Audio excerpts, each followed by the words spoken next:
I'm Lester Holt in Haiti, where a tense and desperate nation is rattled again. Tonight, search and rescue teams, exhausted, are still digging for signs of life. And the help so badly needed here is starting to get to those in need.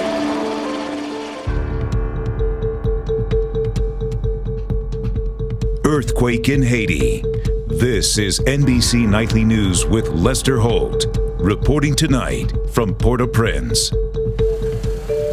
Good evening. 4 days after the earthquake disaster, this remains an unsettled and dangerous place. Today, there were more aftershocks. They came every few hours, and each time they would send people scurrying to the middle of the street. A practice maneuver now here as people still leery of going inside buildings for fear of more earthquakes. With as many as 200,000 people feared dead, the United Nations today called this disaster historic, saying it may be the worst they have ever handled. Also, U.S. Secretary of State Hillary Clinton touched down here today as well to see the devastation for herself.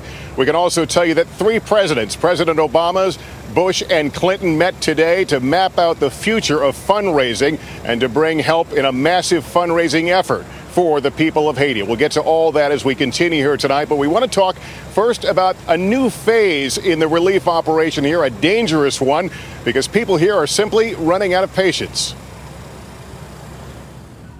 Who is here to help us already? We can't do nothing. Now, 4 days into the disaster, a cruel disconnect is emerging between scenes like this, of food arriving by the plane load, and what people are not seeing in hard-hit neighborhoods just a few miles away. He needs food. Yeah. Shock and grief are now exploding into anger. Spontaneous riots erupted on the streets today. Government buildings burned, and there was even gunfire. Officials tonight are warning food convoys to increase their security as hunger and thirst take a mounting toll. And most of them, they go into the shops and steal food and bring it here and they hustle it. They sell it at black market. The U.S. and United Nations are working to set up food and water distribution sites, but there are still many challenges. One UN official said the scene here is worse than the aftermath of the 2004 Indonesian earthquake, because there were at least local officials there to coordinate with. Here, the government is literally and figuratively in shambles. Only half of Port-au-Prince's police force is on the street. The Haitian people know a little something about resiliency. They knew it before the earthquake, and they certainly know it now, as they have reestablished a sense of community, now beneath tents instead of in their homes, now destroyed. But they still need water, food, and even medical care. This woman has a hurt leg. She can't walk, but she hasn't received any care. There were also more aftershocks today, sending these jittery residents who were tapping a source of water briefly scrambling.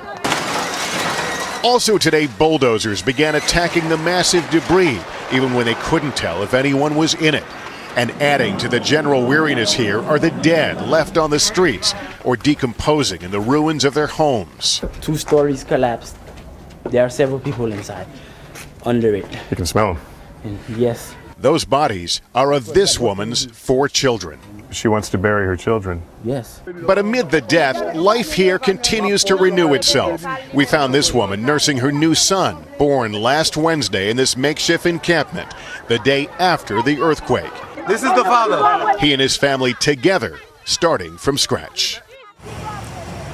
People are still trying to live their lives any way they can. If you were watching the broadcast last night, you saw Kerry Sanders profile the heroic efforts to find survivors beneath the collapse of a supermarket. And Kerry is with us again tonight with an encouraging update to that story. Kerry? Well, Lester, at that supermarket, it is a slow motion race, and we joined the search teams on their moment by moment, at times bare hand digged for survivors. 8:53 a.m., a search team from Turkey gingerly looks for an entry point. At minimum, they try to create an air hole for the living. It was the height of the shopping day when the 5-story supermarket collapsed. Inside, teams say there are signs of life. I never gave up hope. Fidel Amagrabi's sister-in-law was inside. He's held vigil here since the quake. He's weary but optimistic. Morel Dittmer is still alive. I know that she's a fighter. She will live to go for her kids. 9:53 a.m., an American team joins the Turks. 33 members from the South Florida Urban Search and Rescue Task Force begin an assessment. You go in one section, cover that area, and if they're not there, you have to go somewhere else. With the help of blueprints, they build the structure backwards to see where air pockets have trapped survivors. From the roof, rescuers enter a hole, slither on their stomachs 5 feet to another hole, drop down, and create another hole. Me and the other brothers worked for about 2.5 hours to get through about 12 inches of concrete. It's slow, claustrophobic work in the dark. It's a little nerve-wracking just to know that, if there's any tremors or anything, things can change very quickly. 10:07 a.m., the American team says they can absolutely confirm 2 are still alive. They talk to a 17-year-old girl who says she is with a boy. They're telling us right now that they're not hurt, they're not injured, they're just thirsty. And that fear of tremors comes true. At 10:59 a.m., for 11 terrifying seconds, the ground shakes. Keep on going, away from the pile. 17 minutes later, a frantic phone call. That where we're digging, we're on the right track. Cell phone signals penetrate the pancake debris, and text messages are relayed to the command post. There's a bunch of people in the aisle with him. They're alive. They're fine. There's how many people alive? He said more than 60. 60. Yes. For 5 hours, the Americans and the Turks dig, while in South Florida, Muriel's son Richie and Mickey anxiously wait for news of their mother. Finally, a water truck arrives. Teams snake a hose down to the survivors. This rescue effort is now a symbol of Haiti's hope. They're still digging at this hour. They expect to continue digging tomorrow. As for that area where those 60 people may be trapped in that void, they tried to phone back to the phone. Nobody answered. They could not get through. It is a horribly anxious night for family members on the outside waiting for news, and of course for those on the inside desperate. These are true heroes, these people who do this work. Kerry Sanders, thanks very much. We noted that Secretary of State Hillary Clinton touched down in Haiti today to see the devastation for herself. Our chief foreign affairs correspondent, Andrea Mitchell, has been traveling with the secretary. Andrea, good evening. Good evening, Lester. Hillary Clinton said that she came here to listen. She came on a cargo plane, a Coast Guard cargo plane, carrying 650 pounds of water and military rations for the Haitian people. And as she said, she wanted to listen. Today, she heard a lot. Her mission to help unclog bottlenecks in the relief pipeline, to find out what Haiti's government needs most and how to get it to them. Meeting first with Haiti's President René Préval. I want to assure the people of Haiti that the United States is a friend, a partner, and a supporter.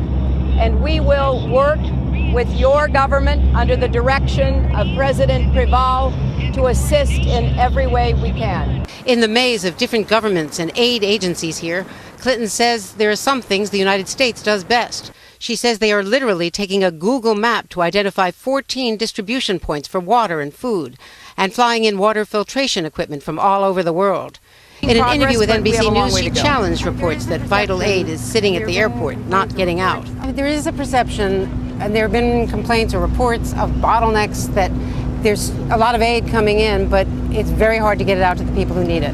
That's just not true. The aid is coming in, we're getting it out, there's just not enough of it yet, because we don't yet have the kind of distribution networks, nor do we have the port open. So everything you see is either coming in by air, and the airport has one runway.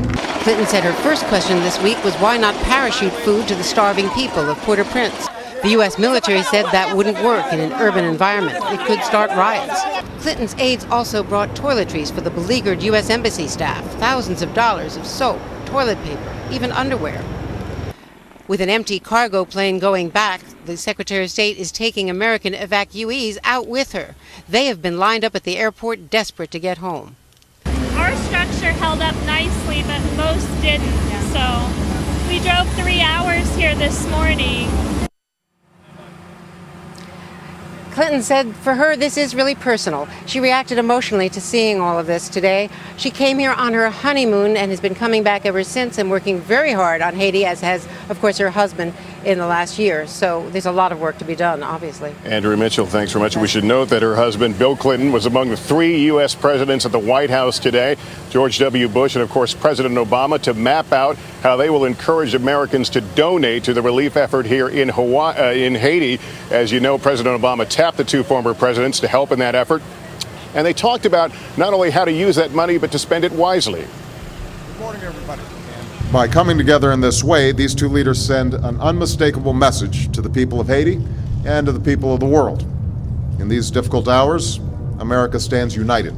We stand united with the people of Haiti, who have shown such incredible resilience, and we will help them to recover and to rebuild. I know a lot of people want to send blankets or water. Just send your cash. One of the things that President and I will do is to make sure your money is spent wisely. And a program note, David Gregory will have much more with former Presidents Clinton and Bush on tomorrow's edition of Meet the Press here on NBC. We have talked earlier in the broadcast about those who have not yet received the help that continues to pour into this airport, but we saw an example of those who did, and it was at a camp for displaced victims, and Michelle Kaczynski was there as it happened. Michelle? Hi, Lester. We saw some of that. What we saw today was a makeshift camp in a park that had swelled to thousands of people, but then we saw how quickly coping peacefully can turn to chaos. Hundreds of people line a hastily arranged barrier of chairs at a U.S. Army installation in the Port-au-Prince Country Club. They know there are no supplies yet, but they wait for more than 12 hours. Because now I'm getting very thirsty.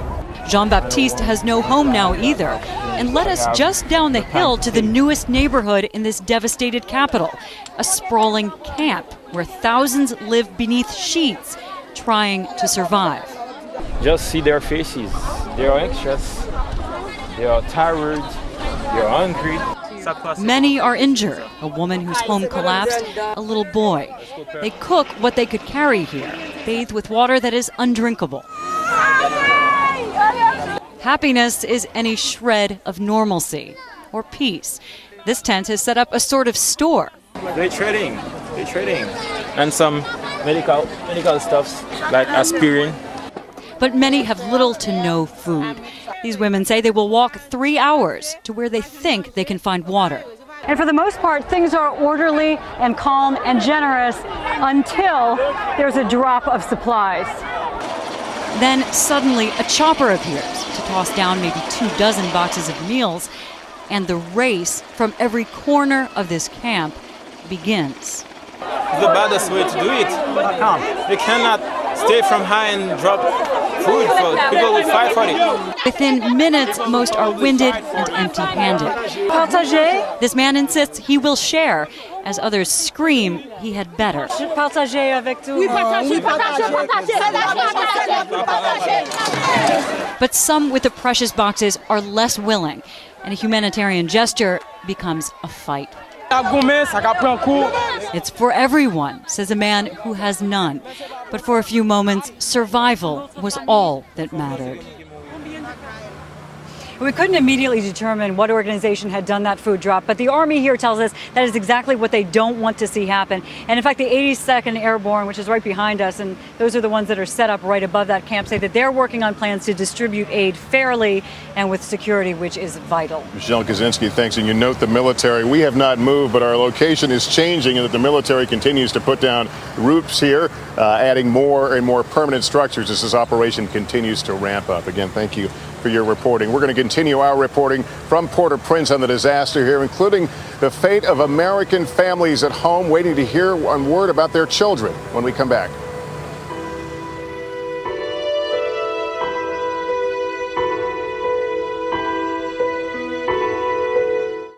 Tonight, a new era begins on this broadcast. Welcome to Baghdad. From Hurricane Katrina. Our new president is taking on too much. We hope to see you right back here tomorrow evening. 5 years of NBC Nightly News with Brian Williams.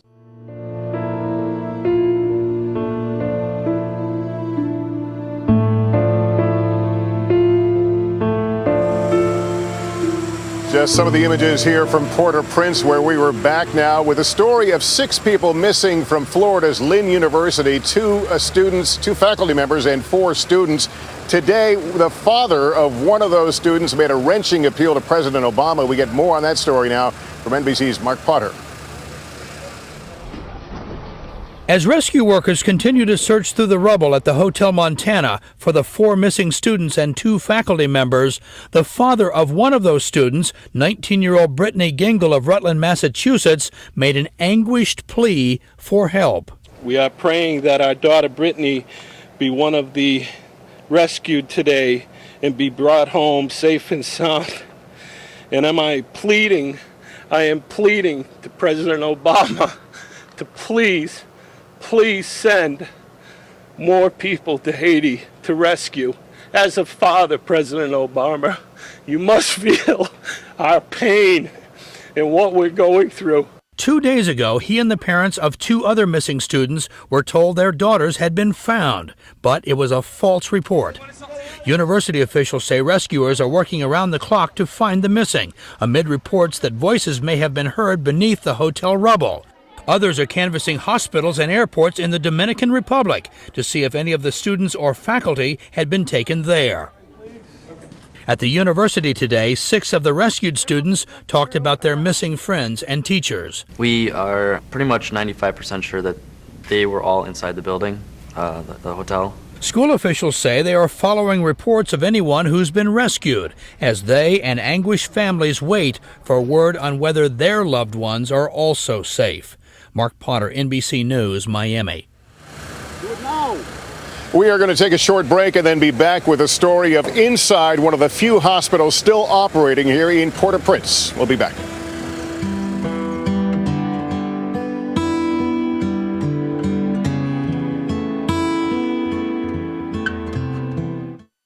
Dateline Sunday night stories.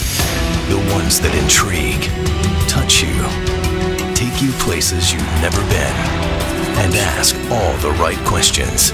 Dateline Sundays, coming in January on NBC.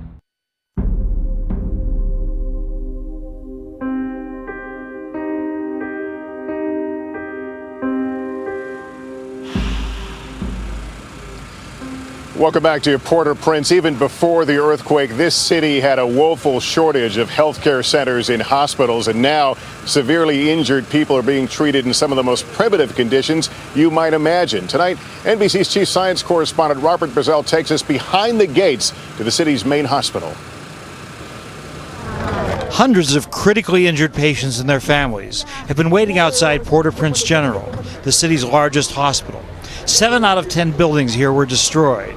There is no electricity, few staff, and little supplies. Pijan Duverdia's daughter was crushed to death in their 5-story apartment, but he managed to bring in his niece Simei, who has multiple severe injuries and still waits in the 95-degree sun. He says the niece's infections are getting worse quickly. Today some care began as some staff and volunteers arrived.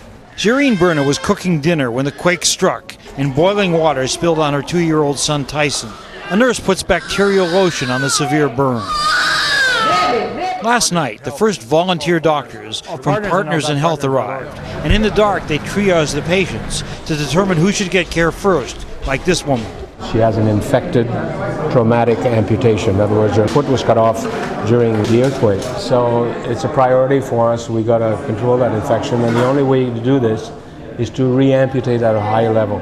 The doctors are operating without electricity. There is no time to spare. 5 days of open wounds, they're all contaminated. What will the future hold for those patients who survive? Dr. Ernest Benjamin, a Haitian by birth, works at Mount Sinai Hospital in New York. You will try to get prostheses for these people if you can? If we can. But again, that will be later on. Right now, if the person needs prosthesis, that means already half a success. That means we already saved the life. At the hospital morgue, the bodies of those saved and those simply dropped off are piling up on the street with no more room inside. All day long, dazed people pour in, searching for family or friends. Usline was looking for Beatrice, her best friend from school. More patients keep arriving as the race to save them picks up ever so slowly. Robert Bazell, NBC News, Port-au-Prince.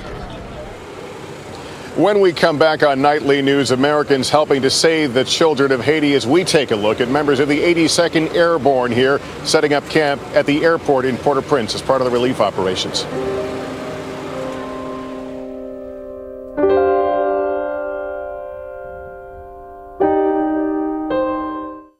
I always felt that politics was a great story, and I wanted to cover the great story.